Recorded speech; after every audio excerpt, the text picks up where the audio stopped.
berusaha untuk mempercepat ataupun membuat pekerjaan kita selesai. Jadi kalau misalnya kita nanti jadi seorang bidan, oh bagaimana sih menolong persalinan itu bisa dapat selesai dengan baik sesuai dengan prosedur, itu harus dimanajemen dengan baik.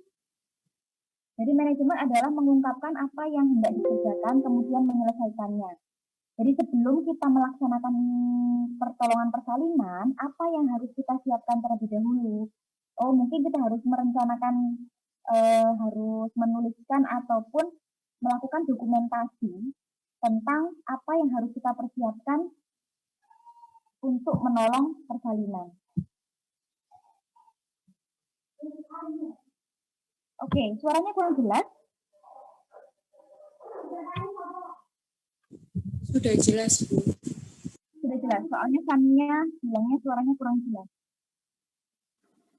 Kurang besar dikit, Bu. Soalnya di sini itu lagi banyak gangguan. Biasanya di sini hujan, jadinya memang saya harus agak ya.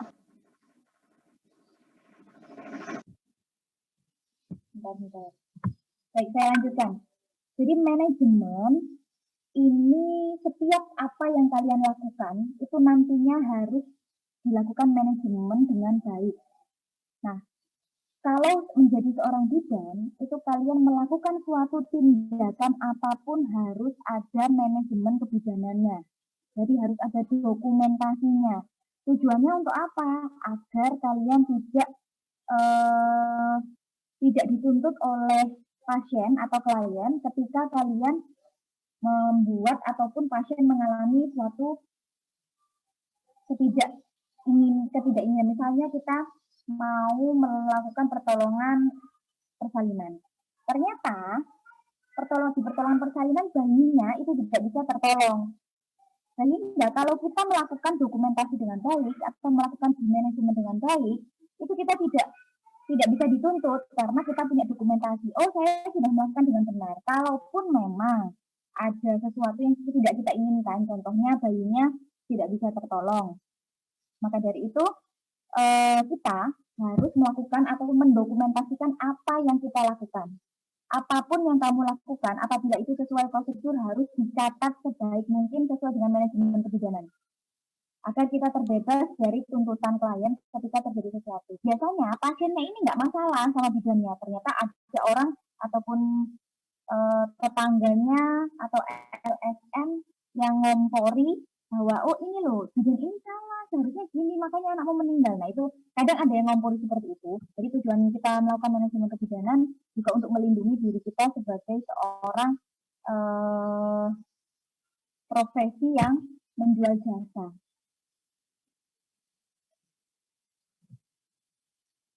Nah, apa yang harus kita lakukan dalam manajemen kebidanan? Yang pertama adalah menentukan tujuan. Jadi, kalau misalnya ada orang datang ke klinik ataupun ke rumah sakit, kita misalnya kerja di rumah sakit, ditanya dulu ataupun dilakukan anamnese, dilakukan wawancara. Ada yang juga saya bantu, Ibu? Mungkin, ini Bu, saya mau melahirkan dengan keluhan A, B, C, D. Nah, itu ditanyakan tujuannya dulu. Nah, ketika kita sudah tahu tujuan pas ini apa, kita harus bisa mendiagnosa, oh apa yang harus kita lakukan. Nah, setelah kita tahu, kita bisa membuat rencana asuhan yang akan kita berikan kepada pasien.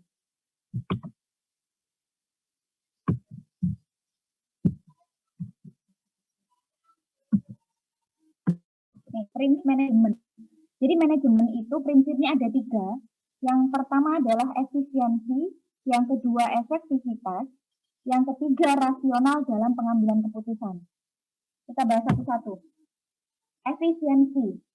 Efisiensi ini adalah bagaimana kita mencapai akhir dengan hanya menggunakan sarana yang diperlukan atau dengan menggunakan sarana sesedikit mungkin.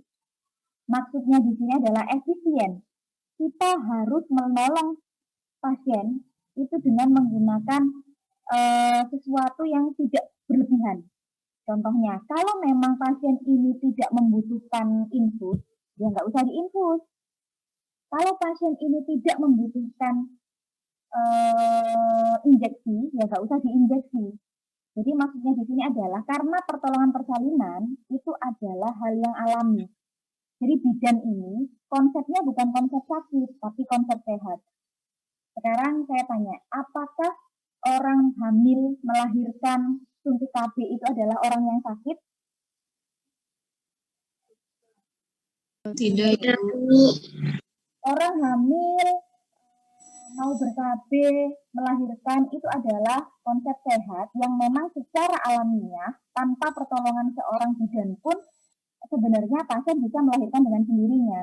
Tetapi kenapa sih kok sampai ada sekolah kebidanan? Karena kalau memang pertolongan itu dengan sendirinya memang bisa lahir, tetap bisa lahir, tetap bisa sehat. Tetapi karena banyak sekali mulai dari dulu itu pertolongan dengan sendirinya itu kadang menyebabkan robekan yang panjang, kadang menyebabkan perdarahan yang hebat. Oleh karena itu perlu adanya seseorang yang mampu mengurangi dari resiko yang ditimbulkan pada saat bayi itu ataupun pada saat pasien itu melahirkan tanpa pertolongan seorang bidan. Nah, efisien ini adalah ukuran mengenai hubungan antara hasil yang dicapai dengan usaha yang telah dikeluarkan, misalnya oleh seorang tenaga kesehatan. Jadi kalau misalnya kita melihat efisiensi ini dari mana, jadi kita berusaha sebaik mungkin untuk mencapai pasien ini juga sehat, bayi sehat, semuanya sehat. Jadi efisien itu kita melakukan apa, tujuannya tercapai. Itu efisien namanya. Tidak usaha yang berlebihan, jadi kan ada biasanya semua pasien melahirkan harus diinfus, itu juga tidak diperbolehkan untuk sekarang. Jadi kalau memang orang mau melahirkan itu tidak membutuhkan infus atau tidak ada indikasi untuk dipasang infus, tidak usah dipasang. Yang kedua, efektivitas. Efektivitas adalah seberapa besar suatu tujuan sedang atau telah tercapai. Efektivitas merupakan sesuatu yang hendak ditingkatkan oleh manajemen. Jadi ketika kita sudah melakukan usaha dengan maksimal, sehingga tujuan kita tercapai, itu juga harus efektif. Apakah dari tujuan tadi itu tercapainya hanya sedikit ini memang sudah lahir bayinya, tapi bayinya mengalami asfiksi atau gangguan pernafasan. Itu berarti belum efektif apa yang kita lakukan tadi. Jadi efektif ini ketika kita sudah melakukan usaha untuk mencapai suatu tujuan, itu juga harus efektif. Jadi tujuannya itu harus tercapai. Apa yang kita inginkan itu tercapai. Bayi sehat, ibu sehat. Rasional dalam pengambilan keputusan. Jadi karena bidan itu sekolahnya adalah sekolah formal, sekolahnya adalah sekolah yang tidak mengandalkan mistis ataupun mitos dan lain sebagainya. Jadi kita ketika mengambil keputusan harus rasional, bisa dinalar. Jangan kalau misalnya ibu nanti kalau ibu melahirkannya lampunya dimatikan saja ya, maksudnya ada sesuatu kepercayaan yang memang diambil oleh bidan, itu tidak boleh. Jadi bidan ini harus rasional. Pengambilan keputusan yang rasional sangat diperlukan dalam proses manajemen. Keputusan merupakan suatu pilihan dari dua atau lebih tindakan. Jadi, ketika ada pasien yang datang ke rumah bidan atau ke praktek mandiri bidan, itu kondisinya memang tidak memungkinkan untuk ditolong oleh bidan, keputusannya hanya ada dua, menolong atau merujuk. Nah, ketika menolong, konsekuensi apa yang didapat? Mungkin pasiennya bisa mengalami kematian di praktek mandiri bidan. Kalau dirujuk, kemungkinan yang akan didapatkan oleh bidan mungkin, oh bidan ini loh, masa saya datang ke sini itu malah dirujuk, nggak ditangani. Nah, kadang pasien itu kan tidak mengerti kondisinya bagaimana. Apakah di praktek mandiri bidan itu alatnya memadai atau kompetensinya itu sesuai dengan kondisi pasien, itu pasien tidak menginginkan itu. Ketika datang ke bidan, biasanya pasien itu harus ditangani. Nah, kadang itu yang harus kita perhatikan. Jadi kalau memang kondisi pasien tidak memungkinkan untuk kita tolong, harus kita rujuk. Nah, ini pengambilan keputusannya adalah dari 2 atau lebih tindakan. Pengambilan keputusan bukan hanya merujuk, tetapi melakukan tindakan. Ini karena kami belum dapat teori kebidanan ya, jadi saya agak susah menjelaskannya. Jadi misal ada kasus persalinan dengan perdarahan. Persalinan dengan perdarahan ini kadang juga membutuhkan kita harus melakukan apa nih? Harus infus atau harus dihentikan perdarahannya terlebih dahulu. Nah, kalau harus diinfus, berarti apa yang konsekuensi yang kita dapatkan ketika melakukan infus? Dalam istilah manajemen, pengambilan keputusan merupakan jawaban atas pertanyaan tentang perkembangan suatu kegiatan. Contoh, orang melahirkan itu tidak langsung datang ke bidan langsung melahirkan atau keluar bayinya, tetapi pada saat kebidan itu kadang bisa sampai 1 hari, bisa sampai 12 jam, bisa sampai 2 hari, itu baru selesai proses persalinan. Nah, di situ setiap manajemen ketika ada perubahan, itu kita harus mengambil tindakan. Oh, ini detak jantung bayinya sudah tinggi atau sudah sangat cepat, jadi harus segera kita tolong. Nah, harus segera kita tolong. Ini apa yang harus kita lakukan? Nah, ini adalah rasional dalam pengambilan keputusan. Nah, menurut buku 50 tahun ini, manajemen kebidanan adalah pendekatan yang digunakan oleh bidan dalam menerapkan metode pemecahan masalah secara sistematis, mulai dari pengkajian. Pengkajian itu adalah kita mengkaji data-data yang ada di pasien. Pasien datang, kita harus mengkaji. Oh, pasien datang mungkin kesadarannya sudah pingsan atau apa. Nah, itu yang harus dikaji. Ditanyakan namanya, identitasnya, usianya, setelah itu apa masalahnya, itu semuanya ditanyakan. Itu namanya pengkajian. Nah, setelah dikaji, bidan ini harus mampu menganalisis. Oh, ternyata pasien ini mengalami A, B, C, D. Nah, itu menganalisis. Setelah menganalisis, bidan harus mendiagnosis. Oh, ternyata ini siapa yang belum di-mute? Minta tolong di-mute dulu ya. Setelah dianalisis, bidan mendiagnosa, oh, ibu ini mau melahirkan. Pasien datang dengan keluhan kenceng-kenceng atau kontraksi. Setelah kontraksi, diperiksa, dianalisis, ibunya ini sudah keluar lendir darah, sudah keluar cairan ketuban. Nah, diagnosisnya apa? Oh, berarti ibu ini mau melahirkan. Nah, itu diagnosis. Setelah ibu ini didiagnosis mau melahirkan, harus ada perencanaan atau intervensi. Nah, perencanaan di sini itu contohnya, oh setelah ini saya harus mempersiapkan ruang bersalin. Setelah ini saya harus melakukan pemeriksaan pada pasien. Setelah ini saya harus menyiapkan alat-alat untuk menolong persalinan. Seperti itu perencanaan. Itu ditulis semua perencanaannya. Setelah dilakukan perencanaan, itu kita melakukan pelaksanaannya. Jadi, perencanaan ini tidak harus sesuai dengan pelaksanaan. Yang namanya rencana, apakah harus sesuai dengan pelaksanaannya. Jadi kita misalnya berencana mau ke, setelah ini saya mau ke Alfamart, saya mau ke apotik, saya mau ke rumah sakit. Nah, ternyata di tengah jalan ada gangguan, misalnya kalian, aduh kok mules ya perutnya. Akhirnya setelah dari Alfamart langsung ke rumah sakit, mencari kamar mandi, nggak jadi ke apotik. Nah, itu boleh. Jadi perencanaan itu tidak harus sesuai dengan pelaksanaan. Pelaksanaan ini disesuaikan dengan kondisi pasien atau kebutuhan. Nah, setelah dilakukan tindakan, kita melakukan evaluasi. Evaluasi itu apa?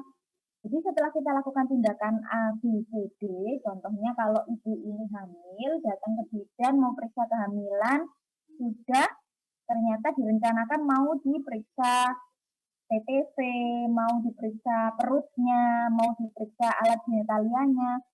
Ternyata pada pelaksanaannya genitalia tidak jadi diperiksa, langsung dievaluasi. Oh, ibu ini ternyata normal hamilnya. Oh, ibu ini ternyata bayi dan ibunya sehat. Itu evaluasi. Sampai sini ada yang ditanyakan?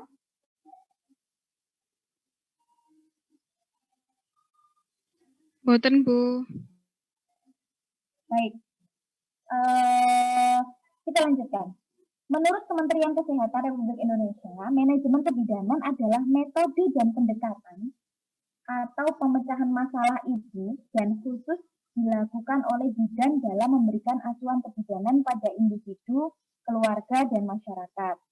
Nah, karena lingkup dari kerja bidan itu adalah wanita, bayi baru lahir. Jadi bayi baru lahir itu semuanya masuk di lingkup bidan. Setelah bayi baru lahir, yang laki-laki itu bukan lingkupnya bidan lagi, yang perempuan masih dalam lingkupnya bidan. Ada kesehatan reproduksi perempuan atau remaja, itu masih lingkupnya bidan. Setelah itu, perempuan ini kan nanti ada siklusnya. Setelah perempuan ini remaja, dia kan akan menikah. Nah, sekarang ada program dari pemerintah lagi, yaitu Suscatin. Suscatin adalah kursus calon pengantin. Itu siapa yang memberikan kursus? Itu adalah bidan yang sudah mengikuti pelatihan. Jadi Suscatin itu juga lingkupnya kebidanan atau calon pengantin, mulai dari imunisasi TT, mulai dari bagaimana nanti ketika merencanakan kehamilan, ber-KB, itu semuanya bidan, lingkupnya bidan. Nah, setelah menikah, wanita ini akan menjadi ibu hamil, akan melahirkan, akan ber-KB, akan menjadi ibu nifas. Itu juga masih lingkupnya bidan. Setelah hamil punya anak 3, ternyata dia sudah menopause. Menopause itu juga masih lingkupnya bidan. Nah, apa yang tidak menjadi lingkup kerjanya bidan itu adalah orang sakit. Kalau anak sakit, bidan masih boleh. Kalau orang sakit itu sudah bukan lingkup kerjanya bidan. Jadi kalau misalnya makanya di bidan itu tidak mendapatkan teori tentang bagaimana pengobatan suatu penyakit, karena memang bidan konsepnya bukan konsep sakit tapi konsep sehat. Kita lanjutkan. Jadi secara umum atau bisa disimpulkan bahwa manajemen kebidanan adalah proses untuk memecahkan suatu masalah yang digunakan sebagai metode untuk mengorganisasikan pikiran dan tindakan berdasarkan teori ilmiah, penemuan, keterampilan dalam rangkaian atau tahapan yang logis untuk pengambilan suatu keputusan. Ini menurut Helen Sarney. Jadi gini, pasien datang ke bidan itu kan pasti adalah salah satu usaha untuk mendapatkan solusi. Jadi pasien ini datang ke bidan pasti punya masalah. Nah, masalahnya setiap pasien kan berbeda-beda. Maka dari itu, bidan ini harus bisa memanage dengan baik untuk memecahkan setiap masalah yang dialami oleh pasien. Nah, kalau misalnya bidan ini dimintai tolong untuk menyelesaikan masalah pasien, harus sesuai dengan satu teori. Nah, kalau tidak menguasai teori, ya tidak bisa.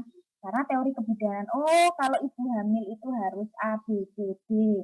Kalau ibu hamil itu mengalami perubahan A, B, C, D. Nah, itu harus sesuai dengan teori. Harus sesuai dengan penelitian atau penemuan-penemuan ilmiah. Jadi sekarang setiap tenaga kesehatan, setiap dosen itu wajib melakukan penelitian. Nah, penelitian ini juga di lingkup kesehatan.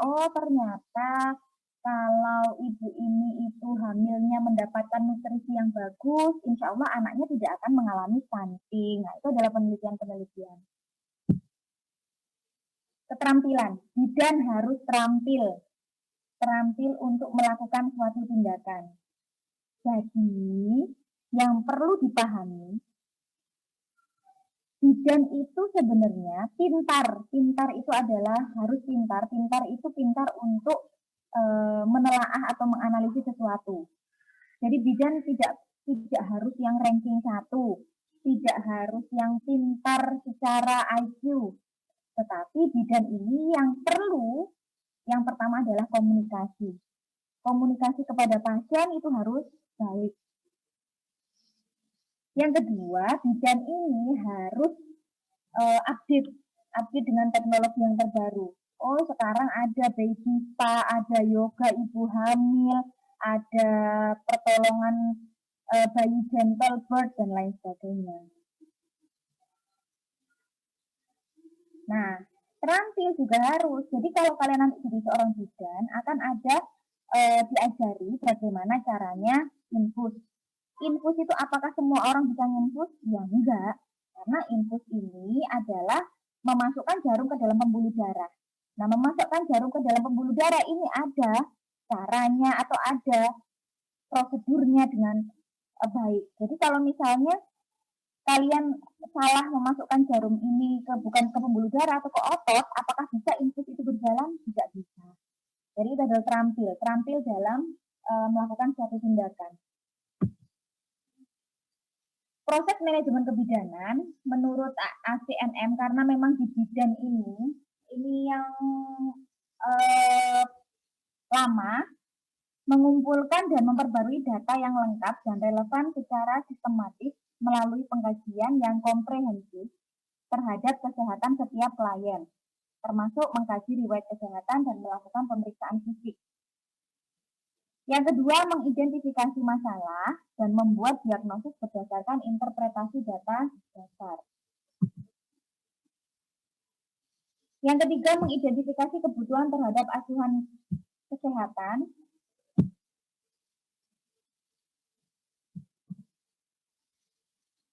dalam menyelesaikan masalah dan merumuskan tujuan asuhan kesehatan bersama klien. Yang keempat, memberi informasi dan dukungan kepada klien sehingga mampu membuat keputusan dan bertanggung jawab terhadap kesehatannya. Yang kelima, membuat rencana asuhan, dan yang keenam, bertanggung jawab terhadap apa yang kita rencanakan.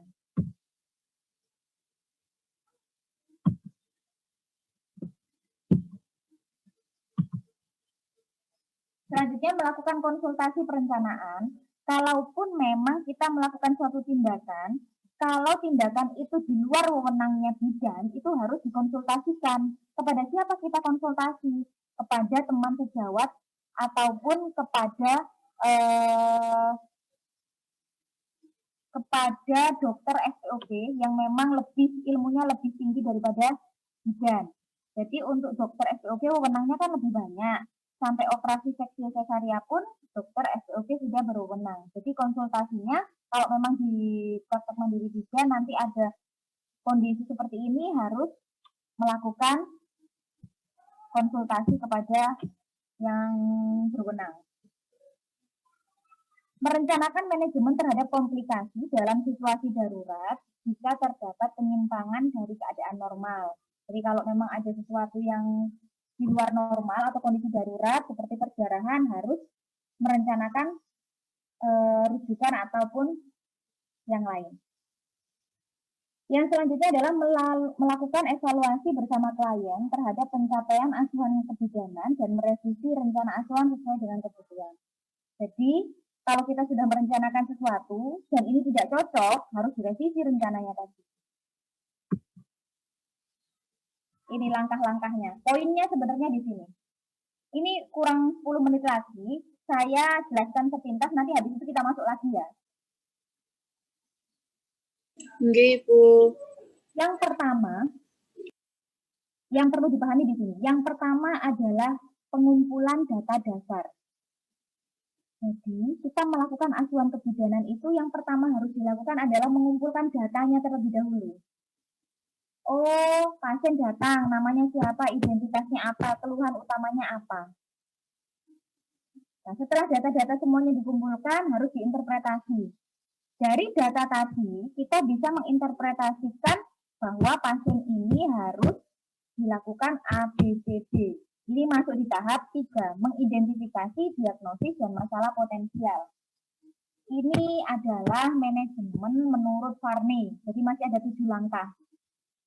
Setelah itu yang keempat, setelah diidentifikasi, diagnosis, dan masalah potensial yang mungkin timbul, tahap 4 ini menetapkan kebutuhan atau tindakan segera. Nah, apa yang diperlukan ibu ini dalam kondisi yang kalian dapatkan pada saat berkunjung ke praktek mandiri bidan? Selanjutnya langkah yang kelima, itu rencana asuhan. Setelah kebutuhan tindakan segeranya itu tercapai, kita harus merencanakan asuhan berikutnya. Tahap 6 yaitu melaksanakan asuhan, dan tahap terakhir adalah mengevaluasi. Ini yang lama, atau langkah-langkah manajemen kebidanan menurut Varney. Tapi kalau kalian tidak mengetahui ini, kalian akan susah untuk menerapkan ke manajemen kebidanan yang baru atau dokumentasi yang baru. Nanti di pertemuan berikutnya ada, kalau nggak salah, itu ada konsep dokumentasi kebidanan. Ini manajemennya terlebih dahulu. Jadi manajemen ini ada 3 ini. Yang ada 7. Yang pertama adalah mengkaji data atau menanyakan data-data yang diperlukan sesuai dengan keluhan pasien. Oke, masih ada 6 menit untuk mati Zoom-nya yang awal. Silahkan ditanyakan. Setelah itu kita akan membahas satu-satu bagaimana mengumpulkan atau mengkaji data sampai mengevaluasi. Silahkan.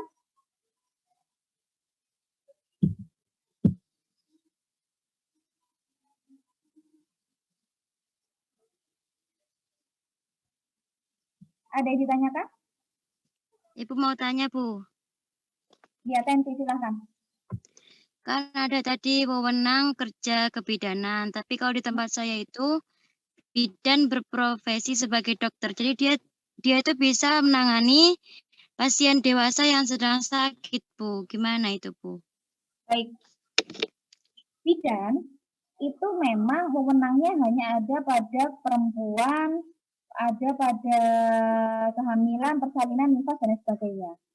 Sesuai dengan wewenang yang ada pada peraturan pemerintah, itu bidan memang wewenangnya hanya itu. Tetapi ada beberapa pengecualian, contohnya adalah di daerah terpencil. Di daerah terpencil, misalnya di pulau apa, yang memang di sana tidak ada dokter. Jadi bidan boleh melakukan pengobatan kepada pasien yang meminta tolong. Jadi bidan ini sebenarnya tidak boleh, wewenangnya nggak boleh, tetapi dalam kondisi tertentu atau dalam kondisi darurat, misalnya di daerah yang sangat terpencil, nggak ada dokter, itu boleh. Di daerah saya pun masih ada bidan yang melaksanakan pengobatan, cuman sekarang ini kalau banyak LSM yang memang menyalahgunakan, biasanya menuntut, bidan ini nggak boleh menolong orang sakit atau mengobati orang sakit. Kenapa kok masih buka praktek untuk mengobati orang sakit? Nah, itu bisa dituntut sebenarnya bidannya. Seperti itu. Jadi bidan itu tidak berwenang untuk mengobati orang sakit. Sesuai dengan peraturannya seperti itu, tetapi boleh dalam tanda kutip di daerah yang sangat terpencil pada saat di sana mungkin tidak ada dokter, yang ada hanya bidan. Adapun dokter itu misalnya harus menyeberang pulau, ketika tidak mendapatkan pertolongan bidan atau tidak mendapatkan pertolongan yang utama, yang pertama misalnya, secepatnya itu akan mengalami kematian, itu boleh bidan menolong. Jadi seperti itu. Bagaimana, Tenti? Iya, Bu, sudah. Ada lagi yang lainnya? Bu, saya mau tanya. Siapa? Saya, Siti Aisyah Salsabila. Aisyah Salsabila, silahkan. Ada 2 pertanyaan, Bu. Yang pertama, apakah boleh seorang bidan yang membuka praktek sendiri itu membantu melahirkan di tempat prakteknya?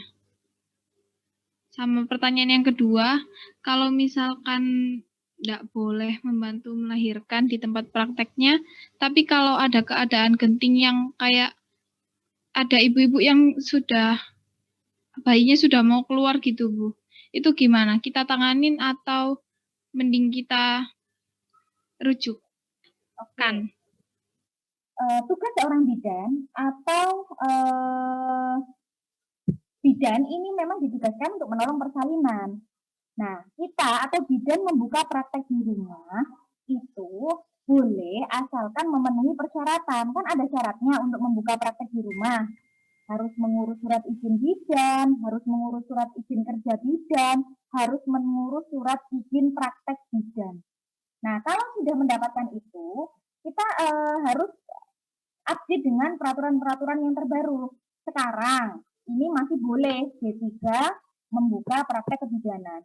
Tetapi mungkin beberapa tahun ke depan, itu D3 sudah tidak boleh membuka praktek. Yang boleh mungkin yang S1 yang sudah profesi, atau D4 yang sudah profesi. Nah, itu kan perubahan atau yang diambil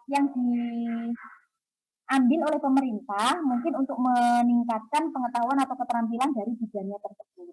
Nah, sampai saat ini, bidan di praktek mandiri itu masih boleh menolong persalinan.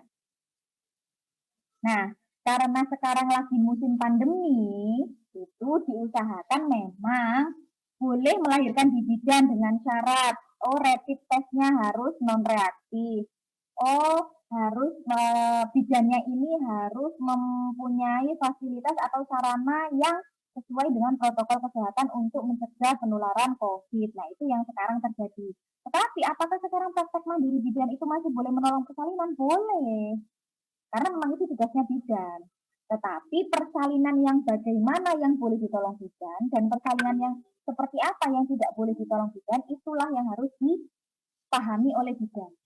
Jadi bidan ini boleh menolong persalinan yang normal tanpa komplikasi. Nah, ada beberapa nanti, ada itu namanya checklist atau KSPR, kartu skor Puji Rohyati. Kalau nilainya lebih dari 6, itu tidak boleh ditolong di praktek mandiri bidan, harus dilakukan di rumah sakit. Nah, orang-orang yang bagaimana, atau pasien yang bagaimana yang hanya boleh dilakukan di rumah sakit, mungkin yang dulunya bekas seksil cesaria, bekas operasi. Kita lanjutkan habis ini ya, habis ini putus, kita masuk lagi. Iya, Bu. Saya pending dulu Siti Aisyah. Iya, Bu.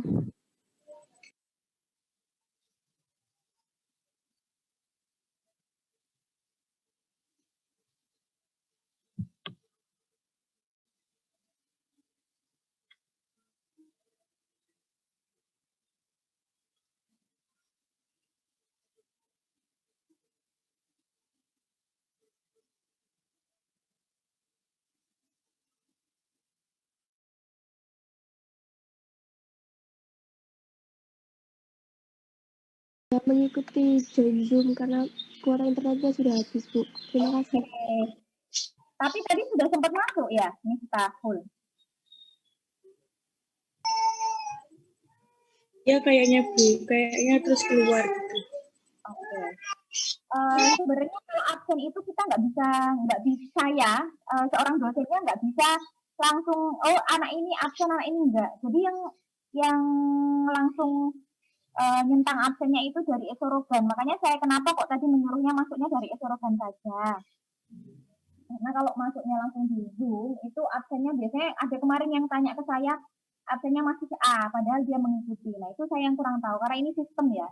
Jadi kalaupun misalnya nanti dilihat, ataupun kalian cek ternyata masih A, padahal kalian sudah ikut, nah itu mohon ditanyakan ke pihak IT atau ke adminnya kebijakan.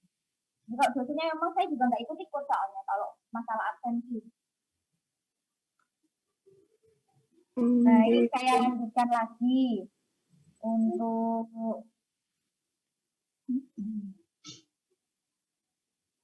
nih. Jadi kita bahas satu-satu.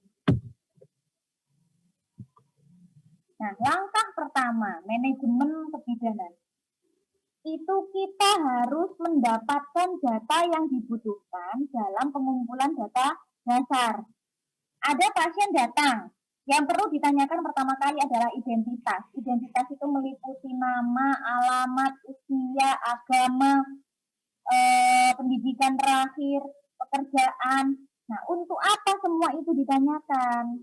Kalau nama, kita agar bisa lebih dekat dengan pasien. Kalau umur, kita bisa menentukan apakah umur pasien ini ada di resiko tinggi atau resiko rendahnya. Terus kalau rumah itu untuk kita kalau misalnya mau follow up atau kunjungan ke rumahnya. Setelah itu pendidikan terakhir kita harus mengetahui agar kita mampu memberikan informasi sesuai dengan pendidikan terakhirnya. Jadi cara kita berkomunikasi atau memberikan informasi pada pasien dengan lulusan SD atau pasien dengan lulusan S1 kebidanan itu berbeda. Komunikasinya berbeda. Kalau orang dengan lulusan S1 kebidanan, kita ngomong, Ibu, G berapa? Hamil ke berapa? Nah, itu berbeda. G berapa? Oh, saya G3, Mbak. G3 itu berarti hamil ketiga. Itu boleh. Jadi, pakai bahasa-bahasa medis. Nah, komunikasi inilah yang pendidikan terakhir itu dibutuhkan pada saat pemberian informasi. Bagaimana menangkap informasi kalau lulusan SD menangkapnya kan mungkin agak lama. Karena pendidikan terakhirnya dia masih rendah. Nah, kalau untuk pekerjaan, kita bisa mendeteksi ataupun kita bisa menanyakan itu untuk keperluan, oh ternyata ini itu bagaimana pekerjaannya, berpengaruh nggak terhadap kehamilan, berpengaruh nggak terhadap persalinan, sama ekonominya bagaimana, oh ekonominya ibu ini, oh ternyata ibu ini kekurangan nutrisi, oh karena ibunya tidak bekerja, tidak bisa membeli bahan makanan yang mengandung nutrisi A, B, C, D, seperti itu. Nah, bukan berarti kita membeda-bedakan loh ya. Jadi menanyakan pekerjaan, menanyakan pendidikan itu bukan berarti untuk kita bersikap membeda-bedakan perlakuan, tapi hanya untuk kita memberikannya itu sesuai dengan apa yang bisa diterima. Seperti itu. Nah, selain identitas, kita juga membutuhkan riwayat kesehatan. Nah, kalau dalam kehamilan, kita kan kebiasaan bicaranya hamil persalinan ya. Jadi riwayat kesehatan ini apa yang mempengaruhi riwayat kesehatan apa yang bisa mempengaruhi kehamilan ataupun persalinan. Jadi bukan berarti kalau riwayat kesehatan, Ibu apakah dulu pernah kecelakaan, Ibu apakah dulu pernah seperti ini. Nah itu nggak usah sampai segitunya. Jadi kalaupun pernah kecelakaan kan tidak mempengaruhi kehamilannya. Orang hamil habis kecelakaan patah tulang kaki berpengaruh? Berpengaruh nggak? Enggak. Nah, kalau ibu hamil misalnya datang, oh ibu hamil itu ada punya riwayat diabetes, nih berpengaruh terhadap kehamilan diabetes. Nah ini orang diabetes kalau misalnya hamil, satu bisa kemungkinan bayi yang dikandungnya itu mengalami kelebihan berat badan. Jadi lahir itu besar, sehingga kalau terlalu besar bayinya itu bisa saja tidak bisa dilahirkan secara normal. Nah, karena kalian belum mendapatkan teori tentang kehamilan, persalinan, dan nifas, riwayat kesehatan apa saja yang ditanyakan itu nanti seiring berjalannya waktu kalian pasti dapat teori itu. Yang pertama dari riwayat kesehatan. Riwayat kesehatan yang ditanyakan adalah yang berhubungan dengan kasus saat itu. Kalau kasusnya kehamilan, ya riwayat kesehatan yang berhubungan dengan kehamilan. Kalau kasusnya nifas, ya riwayat kesehatan yang berhubungan dengan nifas. Setelah itu pemeriksaan fisik sesuai dengan kebutuhannya. Nah, pemeriksaan fisik. Kalau ibu hamil itu biasanya diperiksa apa saja. Ini juga ada pada teori. Kalau kalian belum dapat teori kehamilan, nifas, bersalin, kalian juga tidak mengetahui pemeriksaan fisik apa saja yang dilakukan. Jadi saya kasih gambaran umum ya. Kalau misalnya kalian itu sakit mata, pemeriksaan fisik yang dilakukan mungkin adalah daerah mata. Gitu ya. Bukan daerah kaki yang diperiksa karena sakitnya adalah sakit mata. Nah, itu. Selanjutnya meninjau catatan terbaru atau catatan sebelumnya. Ini maksudnya adalah kalau hamil itu kan tidak hanya satu kali periksanya. Kemarin-kemarin sudah periksa. Kalau memang baru pertama berarti kita harus menuliskan di dokumentasi atau biasanya di buku PINK itu ya, buku kesehatan ibu dan anak itu dituliskan di situ supaya menjadi dokumentasi agar kita bisa mempelajari, oh ternyata ibu ini normal, oh ternyata ibu ini ada gangguan di sini. Mempelajari catatan terbaru atau catatan sebelumnya. Yang keempat, meninjau data laboratorium dan membandingkan dengan hasil studi. Jadi ibu hamil itu juga ada kewajiban untuk melakukan pemeriksaan lab. Pemeriksaan lab ini itu berguna untuk bagaimana kita melakukan rencana asuhan. Jadi kalau laboratorium atau pemeriksaan laboratoriumnya bagus, ya kita apa langkah yang harus kita ambil. Ada pemeriksaan lab. Nah, langkah 1 pengkajian data jelas. Jelas Ibu. Jelas ya. Jadi Iya. langkah pertama itu adalah mengkaji data. Data apapun yang sesuai dengan kasus yang kalian ambil. Langkah yang kedua, standar nomenklatur diagnosis kebidanan. Yang pertama diakui dan telah disahkan oleh profesi, berhubungan langsung dengan praktek kebidanan, memiliki ciri khas kebidanan dan didukung oleh clinical judgment dalam praktek kebidanan, dapat diselesaikan dengan pendekatan manajemen kebidanan. Jadi pada saat mendiagnosa itu ada yang sudah diatur ataupun diambil oleh profesi kebidanan. Contohnya, ibu hamil, nanti kalau kalian diagnosa itu ada diagnosanya B1P000AB000. Ini apa maksudnya? Itu nanti kalian tahu di materi selanjutnya, dokumentasi kebidanan. Langkah yang ketiga, dalam langkah yang ketiga ini, bidan itu dituntut untuk mengidentifikasi masalah dan diagnosa potensial, baru setelah itu menentukan apa yang harus dilakukan. Jadi setelah pasiennya tadi ditanya-tanya A, B, C, D, ibunya misalnya datang mau melahirkan dengan ketubannya pecah sudah sejak kemarin. Nah, itu kan berarti masalah yang mungkin timbul apa kalau misalnya ketubannya pecah sudah kemarin. Oh, bisa terjadi infeksi. Oh, bisa terjadi ketuban pecah dini. Diagnosa ketuban pecah dini. Nah, itu yang harus diwaspadai. Jadi setelah dari pengkajian data, itu kita mengidentifikasi masalah apa yang mungkin timbul dari pasien. Langkah 4. Setelah kita menentukan masalah-masalah potensial dari pasien tadi, kita harus mengidentifikasi. Oh, ternyata pasien ini sudah ketubannya pecah dari kemarin, kita harus konsultasi dulu. Apakah perlu mendapatkan antibiotik? Nah, antibiotik ini siapa yang boleh memberikan? Yang boleh memberikan hanya dokter. Bidan tidak berwenang untuk memberikan obat-obatan. Jadi harus dikonsultasikan sendiri sama dokter SPOK atau tim kesehatan yang lain kalau di rumah sakit. Kalau di BPM atau praktek mandiri bidan, itu biasanya bidan ini sudah punya apa ya? Punya relasi dokter SPOG sendiri. Jadi kalau misalnya bidan A misalnya sama dokter SPOG B, nah ini selalu konsultasi, dokter ini ada pasien datang dengan ketuban pecahnya jam sekian. Nah, dari kemarin itu bagaimana dokter, perlu mendapatkan terapi apa? Nah, itu yang harus dikonsultasikan. Kalau di rumah sakit kita tinggal konsul aja ke dokter yang ada di rumah sakit. Kalau memang ibunya ini misalnya hamil, ternyata berat badannya hanya 35 misalnya. 35 ini berat badan apa? Berarti kita harus konsultasi ke ahli gizi. Bagaimana caranya meningkatkan gizi dari ibu hamil dengan berat badan 35 kg. Jadi di situ. Jadi langkah keempat ini adalah mengidentifikasi keadaan, tindakan segera, apakah perlu dikonsultasikan ke dokter, ahli gizi, atau dan lain sebagainya. Langkah yang kelima, ini adalah merencanakan.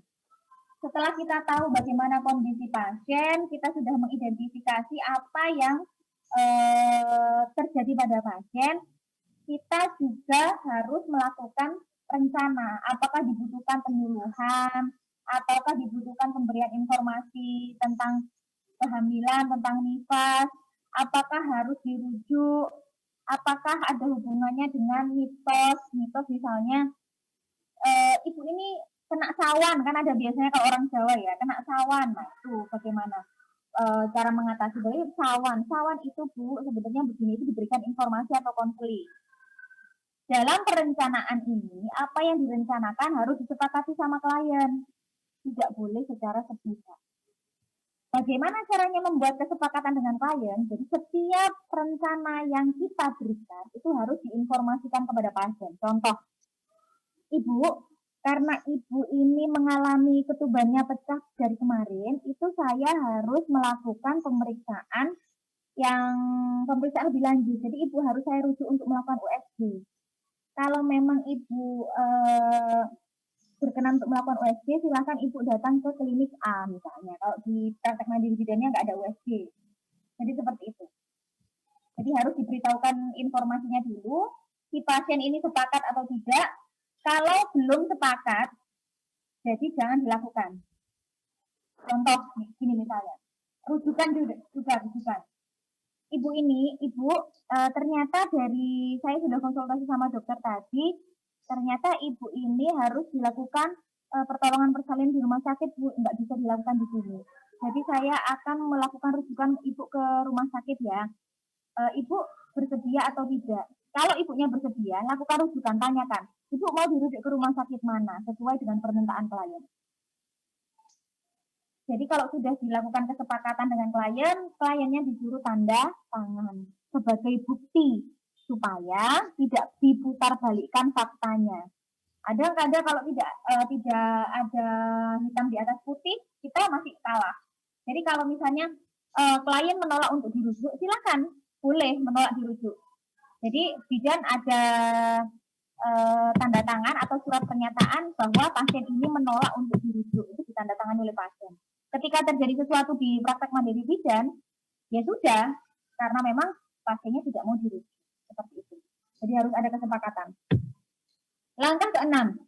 Langkah keenam ini bisa dilakukan oleh bidan, klien, keluarga klien maupun tenaga kesehatan yang lain. Karena langkah keenam ini adalah pelaksanaan.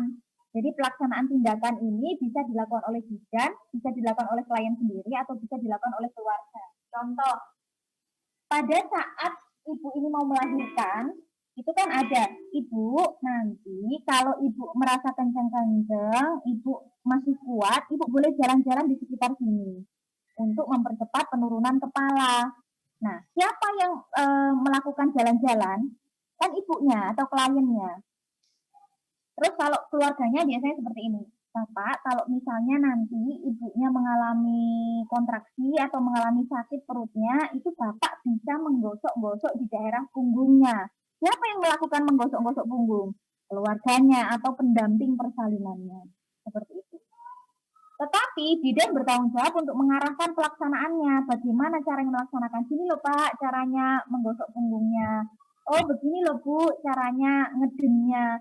Oh begini loh Bu, caranya. Nah itu harus diarahkan. Tidak boleh sakar dulu. Jadi harus diarahkan bagaimana bidan masih harus bertanggung jawab di langkah yang keenam. Langkah terakhir itu adalah mengevaluasi efektivitas dari asuhan yang telah dilakukan. Jadi ketika ibunya itu tadi disuruh jalan-jalan, ternyata pembukaan persalinannya sudah menjadi lengkap atau menjadi 10. Berarti kan apa yang direncanakan atau apa yang dilakukan tadi kan ada hasilnya atau sesuai dengan tujuan, yaitu pembukaannya sudah lengkap, bisa ditolong melakukan persalinan. Jadi ibunya sudah boleh ngeden, nanti bayinya lahir. Seperti itu. Ada yang ditanyakan sampai langkah ke-7, 1, 2, 3, 4, 5, 6, 7. Langkah pertama adalah mengkaji. Langkah yang kedua adalah melakukan identifikasi atau menganalisis dulu, menginterpretasi dulu datanya. Langkah yang ketiga adalah identifikasi diagnosa, potensial dan masalah potensial. Langkah yang keempat adalah melakukan diagnosa. Langkah yang kelima melakukan rencana. Langkah yang keenam itu melaksanakan. Dan langkah yang ketujuh adalah mengevaluasi. Ada yang ditanyakan, silahkan.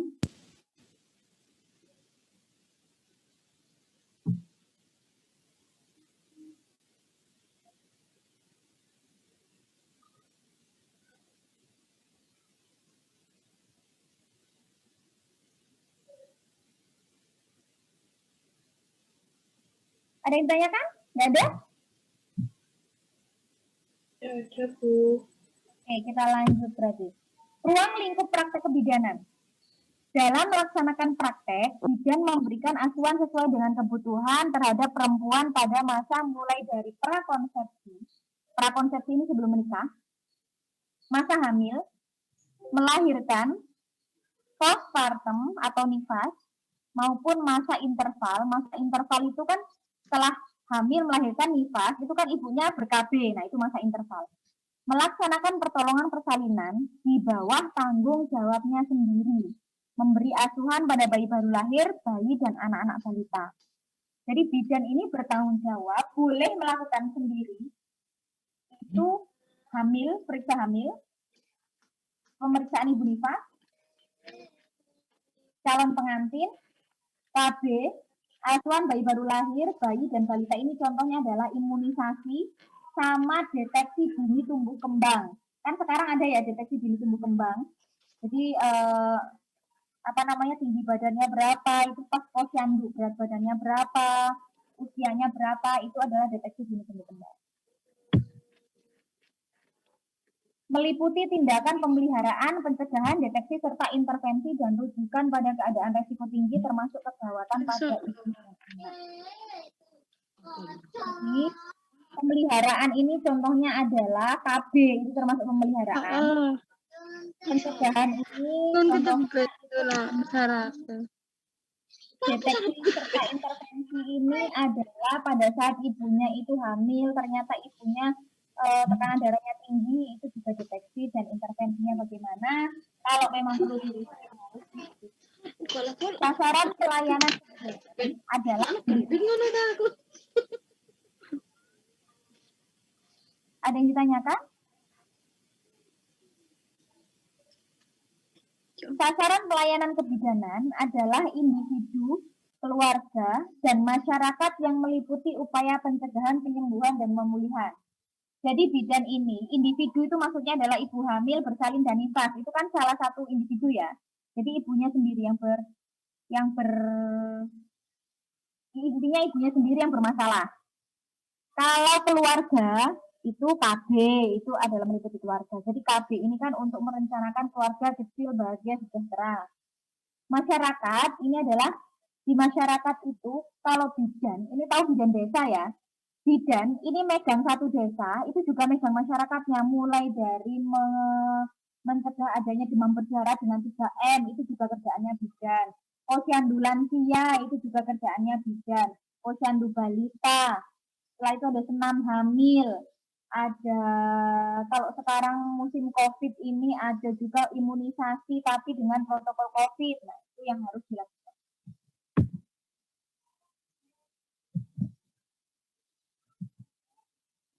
Nah ini, menurut Kementerian atau Keputusan Menteri Kesehatan nomor 900, garing Menkes, garing SK, garing 7, garing 2002, pelayanan kebidanan ini bagi perempuan, jadi bidan ini wewenangnya adalah asuhan perempuan, bukan laki-laki loh ya, bagi perempuan, mulai dari pranikah, prakehamilan ini maksudnya setelah menikah, dia mau program hamil, itu juga lingkupnya bidan. Hamil, persalinan, nifas, menyusui, interval masa kehamilan, menopause, dan bayi baru lahir serta balita. Jadi balita ini bisa laki-laki bisa perempuan karena untuk deteksi dini tumbuh kembangnya sama imunisasi. Ini lingkupnya bidan. Pelayanan KB itu meliputi konseling KB. Konseling ini adalah memberikan informasi tentang KB, penyediaan berbagai jenis alat kontrasepsi mulai suntik, pil, IUD, implan, nasihat atau tindakan bila terjadi efek samping. Ini juga kerjaannya bidan. Pelaksanaan kesehatan masyarakat ini adalah asuhan untuk keluarga yang mengasuh anak. Itu bagaimana caranya mengasuh anak, itu mulai dari bagaimana cara memberikan MPASI, bagaimana caranya ASI eksklusif pada ibu bekerja, nah seperti itu. Pembinaan kesehatan keluarga, kebidanan komunitas, ini di masyarakat, persalinan di rumah, ini zaman dulu masih ada, sekarang sudah perlahan-lahan sudah nggak ada. Kunjungan rumah, jadi ketika ibu bersalin ini habis melahirkan di praktek mandiri juga, itu ada kunjungan rumah atau melakukan follow up ke rumah setelah bersalin. Deteksi dini pada kelainan ibu dan anak.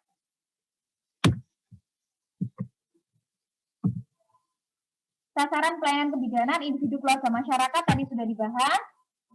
Pengorganisasian praktek asuhan kebidanan.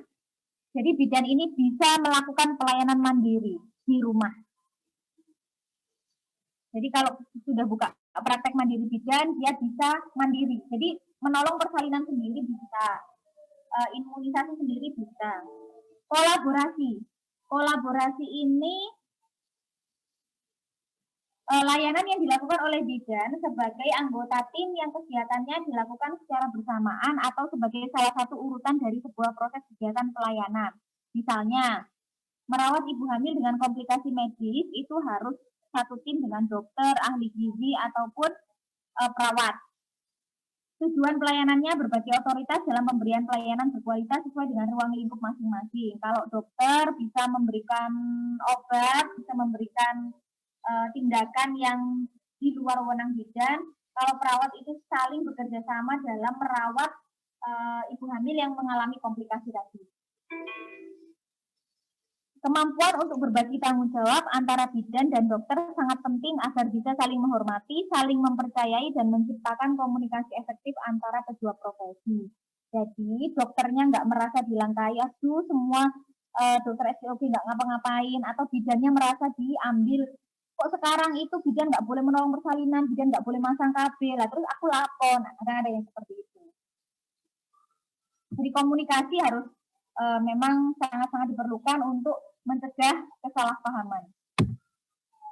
Rujukan. Jadi rujukan ini adalah layanan yang dilakukan oleh bidan dalam rangka rujukan ke sistem layanan yang lebih tinggi atau sebaliknya, yaitu pelayanan yang dilakukan oleh bidan dalam menerima rujukan dari dukun. Ini kalau dulu ya ada dukun, sekarang masih ada dukun kah?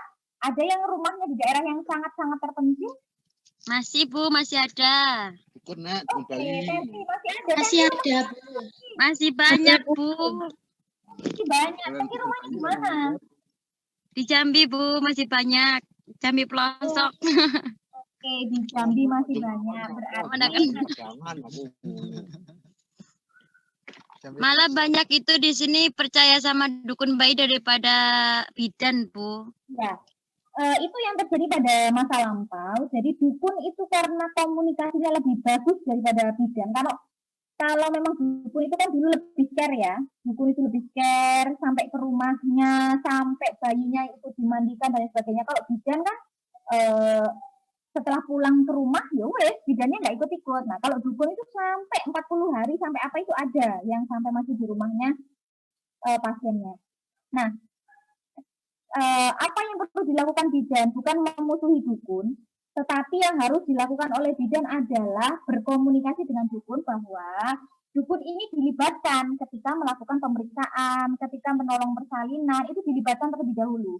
Sambil kita melakukan persuasi atau ngomong ke pasiennya bahwa ibu untuk lebih amannya memang sekarang itu bersalinnya di praktek mandiri bidan atau dilakukan oleh tenaga kesehatan. Untuk nanti memandikan bayi ataupun pijat bayi itu boleh diserahkan ke dukun lagi asalkan memang dukunnya ini sudah terlatih. Jadi dukunnya ikut dilibatkan, bukan langsung disingkirkan. Dukunnya pasti marah-marah nanti kalau seperti itu. Jadi berkomunikasi yang baik, perlahan-lahan melakukan komunikasi dengan dukun dan masyarakat agar bisa mengalihkan masyarakat ini bersalin di tenaga kesehatan. Jadi ini itunya Tenti ya, tantangannya Tenti di Jambi yang di pelosok. Kalau yang di Jawa Timur masih ada kan? Masih Bu di desa-desa. Masih, Bu. Di mana? Di desa-desa di Jawa Timur? Di Tuban masih ada, Bu. Oh, di Tuban masih ada. Di Jawa Tengah, Bu. Oke, berarti yang rumahnya di daerah Jawa Tengah ataupun yang masih di daerah sangat terpencil itu memang tantangan tersendiri bagaimana caranya nanti berkomunikasi dengan masyarakat dan dukun supaya memang bersalinnya beralih di tenaga kesehatan agar ibu dan bayi juga lebih aman dan nyaman dalam proses persalinan. Selanjutnya, konsultasi. Pada kondisi tertentu, bidan membutuhkan nasihat atau pendapat dari dokter atau anggota tim perawatan pelayan yang lain, tapi tanggung jawab utamanya tetap ditangani oleh bidan. Jadi intinya kalau bahasa kerennya itu, bukan bahasa keren, bahasa gaulnya adalah curhat. Jadi bidan ini membutuhkan saling sharing. Dokternya, perawatnya itu saling sharing dulu, ini harus gimana, tapi tanggung jawab tetap ada di tangan bidan. Sudah selesai. Ada yang ditanyakan, waktunya kurang 9 menit. Bu, saya mau izin mau bertanya. Ya, siapa ini? Saya nggak kelihatan. Avianti dia. Oke, bentar. Bu, itu Oke, yang Avianti, silakan. apa?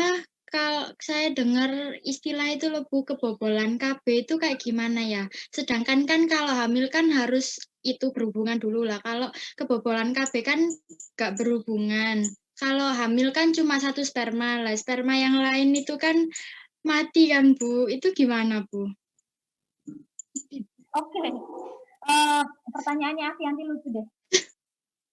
Jadi gini, itu memang ada nanti di teori untuk kontrasepsi. Jadi ber-KB itu bukan berarti tidak boleh berhubungan. Ber-KB itu adalah sebenarnya bukan ber-KB. KB itu adalah keluarga berencana. Merencanakan keluarga supaya memang kalau programnya pemerintah kan 2 anak cukup. Nah, untuk menunda kehamilan atau menjarangkan kehamilan itu ada namanya alat kontrasepsi. Nah, alat kontrasepsi yang mana yang dipakai? Kalau pil, ibu ini harus minum pil setiap hari. Tetapi berhubungan ya tetap terserah. Mau sehari berapa kali ya terserah. Jadi bukan KB ini bukan tidak boleh berhubungan. Tetapi boleh berhubungan. Tapi pakai pengaman. Pengamannya mungkin pakai pil atau pakai suntik. Suntik itu ada yang 1 bulan sekali, ada yang 3 bulan sekali. Kalau KB kalender ini ada KB sendiri. Ini memang tidak boleh berhubungan pada saat masa subur. Nah, masa subur itu bisa dihitung kalau menstruasinya teratur. Kalau menstruasinya tidak teratur, kita juga harus observasi dulu selama 1 tahun. Jadi seperti itu. Nah, kebobolan KB. Kebobolan KB bisa saja terjadi. Misalnya ibunya KB-nya atau memakai alat kontrasepsi suntik 3 bulan. Ternyata sudah suntik 3 bulan, setiap 3 bulan sekali suntik, kan berhubungannya tetap. Bisa saja yang namanya alat kontrasepsi ini memiliki angka kegagalan. Setiap alat kontrasepsi, bahkan steril, itu juga memiliki angka kegagalan. Jadi ketika berhubungan, spermanya bisa menembus, bertemu dengan ovum, ya sudah. Jadilah terjadi fertilisasi dan nanti akan jadi bayi atau janin. Nah, kalau hamil itu kan spermanya 1 ya Bu ya, yang lain kemana? Dalam 1 kali atau dalam 1 cc sperma, dalam 1 cc air mani yang dikeluarkan oleh laki-laki itu mengandung kurang lebih 120 juta sperma. Kalau yang berhasil membuahi ovum itu memang hanya 1. Nah, yang lainnya kemana? Yo mati. Mati ini, yuk kita kalau misalnya mati ya sudah, kan bisa diabsorpsi oleh tubuh kembali. Kalau misalnya memang itu sudah dimasukkan ke dalam tubuhnya perempuan, berarti dia akan dikeluarkan sendirinya sebagai benda asing. Contohnya ketika itu sama keputihan keluarnya seperti itu. Bagaimana Afianti? Ya Bu, sudah jelas. Jadi bukan berarti KB itu nggak boleh berhubungan loh ya. KB ya. itu adalah memakai alat kontrasepsi. Terserah dia pakai kemana, mau pakai pil boleh, suntik boleh, pakai IUD boleh. Nah, jadi bukan berarti nggak boleh berhubungan. Kalau nggak boleh berhubungan, yo suaminya marah-marah, nggak ada yang mau KB nanti. Seperti itu. Kalau ada orang yang bilang kalau keputihan terlalu banyak itu orangnya itu nggak subur, itu benar tak Bu? Kalau nggak sulit hamil gitu katanya. Subur dan tidak subur itu hanya bisa dilakukan atau bisa disimpulkan dari melakukan beberapa pemeriksaan. Tidak bisa karena keputihan itu didiagnosa tidak subur, nggak seperti itu. Tapi tidak subur itu faktornya banyak, penyebabnya banyak. Jadi harus melalui beberapa pemeriksaan. Kita tidak bisa mendiagnosis bahwa anak ini keputihannya banyak, jadi nggak subur, nggak seperti itu. Bisa, Fianti? Siapa yang bertanya lagi? Sebentar. Terima kasih. Nurul Habib.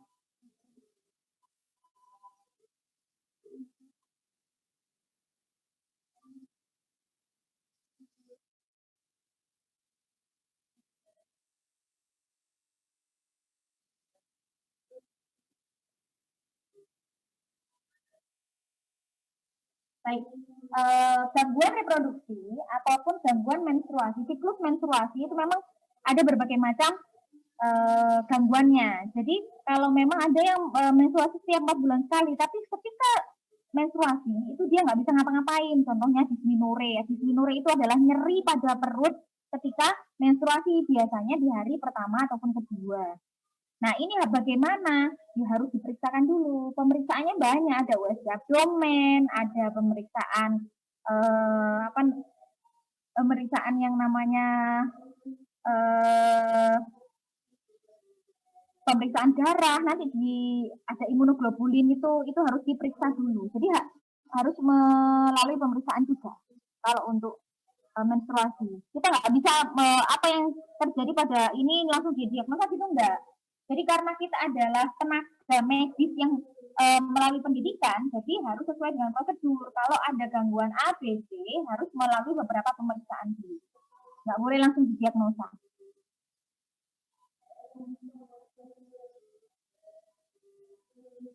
Waktunya 3 menit lagi, silahkan yang mau bertanya. Ibu izin bertanya.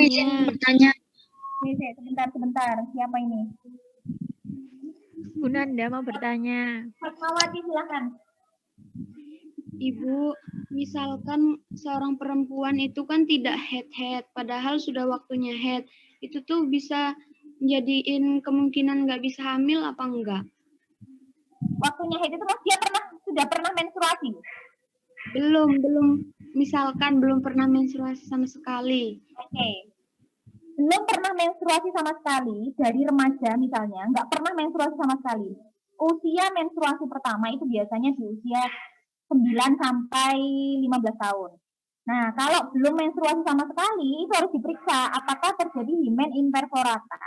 Himen imperforata adalah himen yang seharusnya berlubang. Punyanya perempuan ini, dia mengalami buntu atau tidak berlubang. Sehingga kalau himennya tidak berlubang, ya otomatis memang tidak bisa hamil. Karena siklus menstruasi itu wajar didapatkan oleh setiap perempuan. Kalau memang tidak bisa, berarti bisa dikategorikan dia terjadi infertil atau tidak bisa hamil ataupun melahirkan seperti itu. Tapi bisa ada solusinya. Contohnya mungkin dengan operasi atau yang lain dan lain sebagainya. Itu wilayahnya kedokteran. Begitu Fatmawati. Oke, Ibu. 1 menit lagi. Bu, kalau misalnya Saya. Siapa ini? Saya, Bu. Rita, Bu. Siapa ini? Citra.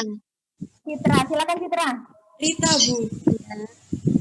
Oke, yang Bu, kalau misalnya sebentar Citra. Ini saya lihat kok banyak yang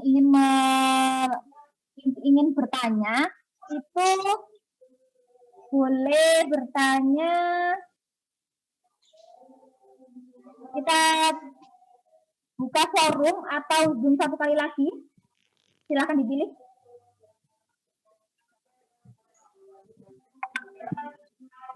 Forum, Bu. Forum aja nggak apa-apa, Bu. Kayak forum, Bu. Forum. Oke, kalau forum nanti saya buatkan forumnya di Esorogan. Silakan bertanya yang belum di itu ya. Nanti akan saya jawab di forum. Iya, Bu. Ya, Bu. Citra, silakan Citra. Ya, baik, Bu. Ya, Bu. Dulu kan kalau orang minusnya itu lebih dari 5, itu kan kebanyakan orang takut untuk hamil. Apa melahirkan secara normal? Harus dioperasi apa gimana, Bu?